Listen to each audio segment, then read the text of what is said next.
Amazing স্পাইডারম্যানের Peter Parker বলছে with great power comes great responsibility. তো আমরা বলতে চাই আমরা এটা পাওয়ার মনে করি না, আমরা এটা দায়িত্ব মনে করি। With great responsibility comes great accountability. পড়েছ মোগলের হাতে খানা খেতে হবে সাথে, তবে ভালো হয়েছে মাননীয় স্পিকার। আমি 177 নং প্রশ্ন তারকা চিহ্নের প্রশ্ন মাননীয় শিল্পমন্ত্রী মহোদয় অনুগ্রহ করিয়া বলিবেন কি বর্তমানে বন্ধকিত রংপুর সুগার মিলস লিমিটেড পুনরায় চালু করিবার কোনো পরিকল্পনা আছে কিনা, থাকিলে তাহা কবে নাগাদ বাস্তবায়ন হইবে? ধন্যবাদ মাননীয় স্পিকার। মাননীয় মন্ত্রী। মাননীয় স্পিকার, আপনাকে ধন্যবাদ, আপনার মাধ্যমে সদস্যকেও ধন্যবাদ। তারকা চিহ্নিত প্রশ্ন 177-এর উত্তর হচ্ছে যে রংপুর সুগার মিলস পুনরায় চালুর পরিকল্পনা আছে, কিন্তু এটি অর্জন করাটা অনেক কঠিন। লোকসান ও রক্ষণাবেক্ষণ ব্যয় হ্রাসের লক্ষ্যে 2020-21 সনে আমাদের 15টা চিনিকলের মধ্যে, বাংলাদেশে স্থাপিত 15টা চিনিকলের মধ্যে 6টা বন্ধ করে দেয়া হয়, এবং সেটার মূল কারণটা ছিল আখের অভাব।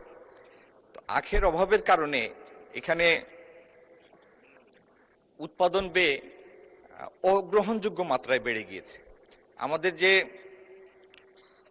চালু মিলগুলি আছে সেখানে উৎপাদন ব্যয় পড়ে প্রায় 260 টাকার মতো প্রতি কেজি। তো তারপরেও যদি আখ প্রাপ্তি নিশ্চিত করা যায়, আখ প্রাপ্তি সাপেক্ষে আমরা এই মিলগুলি চালু করতে চাই। ধন্যবাদ মাননীয় স্পিকার। মাননীয় সদস্য মোহাম্মদ শামীম কায়সার, একটি সম্পূরক প্রশ্ন করুন। মাননীয় স্পিকার, আপনাকে ধন্যবাদ। আজকের সিদ্ধান্ত প্রস্তাবে তো আসবে এটা, এখানে যে সংশোধনী মাননীয় 10 জন সংসদ সদস্য এটাকে সংশোধনী দিয়েছেন, এটা অত্যন্ত আশাব্যঞ্জক। সে কারণে ওখানেই সে আলাপগুলো হবে ইনশাল্লাহ। আমি আপাতত এতটুকু বলবো মাননীয় স্পিকার, দেখুন এর আগেও আমরা আমারই Hire Google TV. Smart living powered by Homey AI. হাত দিয়ে আল্লাহ সহজ করেছেন। দেশনীতি বেগম খালেদা জিয়া তিনি আমার নির্বাচনী প্রতিশ্রুতি অনুযায়ী 2006 সালে এই মিলটি একবার পুনরায় চালু করেছিলেন মাননীয় স্পিকার। পরবর্তীতে ফ্যাসিস্ট আমলে মাননীয় সদস্য প্রশ্নটা কি? প্রশ্ন করুন। জি মাননীয় স্পিকার, ওই প্রশ্নটা জাস্ট 2 সেকেন্ড মাননীয় স্পিকার। তো ঘটনা হয়েছে কি, ফ্যাসিস্ট আমলে তারা এটা আবার লস করে বন্ধ করেছে। তো আমি মাননীয় মন্ত্রী মহোদয়কে এটা অনুরোধ করব যে এরকম কি সুযোগ আছে যে আমাদেরকে একটু অ্যাকাউন্টেবল করুন। আমরা যেরকম উপজেলা প্রশাসনের ওখানে আমরা মুখ্য উপদেষ্টা আছি, তো এই ধরনের মিলগুলো আমরা চালু করব আর ভিতরের ব্যুরোক্রেসি বা অন্যান্য কোনো সমস্যার কারণে এটা বারবার বন্ধ হবে, এটা তো হয় না। যেমন ওই অ্যামেজিং স্পাইডারম্যানের পিটার পার্কার বলছে with great power comes great responsibility. তো আমরা বলতে চাই আমরা এটা পাওয়ার মনে করি না, আমরা এটা দায়িত্ব মনে করি। With great responsibility comes great accountability. তো আমাদেরকেও এই মিলগুলো চালু হওয়ার পরে আমরা যে বারবার কষ্ট করে সরকার চালু করছে, এখানে কি আমাদেরকেও যারা জনপ্রতিনিধি আছি তাদেরকে এটা তদারকির জন্য যাতে এটা আবারও লস না করে সে ব্যাপারে আমরা কোনো ভূমিকা রাখতে পারি, সেখানে সম্পৃক্ত করা যায় কিনা। ধন্যবাদ মাননীয় স্পিকার। মাননীয় মন্ত্রী।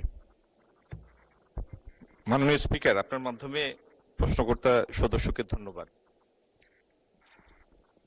আপনার এই যে বন্ধ মিলটি চালু করার আকুতি এবং এটাকে লোকসান থেকে বের করার আকুতি, এই জন্য আপনাকে অনেক অনেক ধন্যবাদ। কিন্তু মুশকিল হচ্ছে আমাদের সুগার মিলগুলি অনেকগুলি কারণে লোকসানে পড়েছে। একটা হলো, একটা মিল এটা যদি ব্রেক ইভেনে রেখে চালাতে হয় তাহলে যে পরিমাণ কাঁচামাল দরকার, আখ দরকার, সেই পরিমাণ আখের অ্যাভেলেবিলিটি নাই এখন বাংলাদেশে। দ্বিতীয়ত, এই মিলগুলি এক একটা প্রতিষ্ঠা হয়েছে মিড 50s-এ, যে কারণে মিলের বয়স এক একটার 70-75 বছর, এবং মিলের যন্ত্রপাতিগুলির ইকোনমিক লাইফ অনেক আগেই অতিক্রান্ত হয়েছে। আমি আরেকটা জিনিস বলি, মাননীয় সদস্যের ইগারনেস দেখে আমি এটা অ্যাপ্রিসিয়েট করছি। আমাদের এখানে আখের এক্সট্রাকশন রেট হচ্ছে 5.5%, 5.5%। গ্লোবাল স্ট্যান্ডার্ড হচ্ছে, যেখান থেকে ব্রাজিল থেকে চিনি আসে, সেখানে এক্সট্রাকশন রেট হচ্ছে 10%। এই জন্য বিভিন্ন কারণে এই মিলগুলি আবার লাভজনক মিলে পরিণত করা খুব একটা দুরূহ একটা ব্যাপার।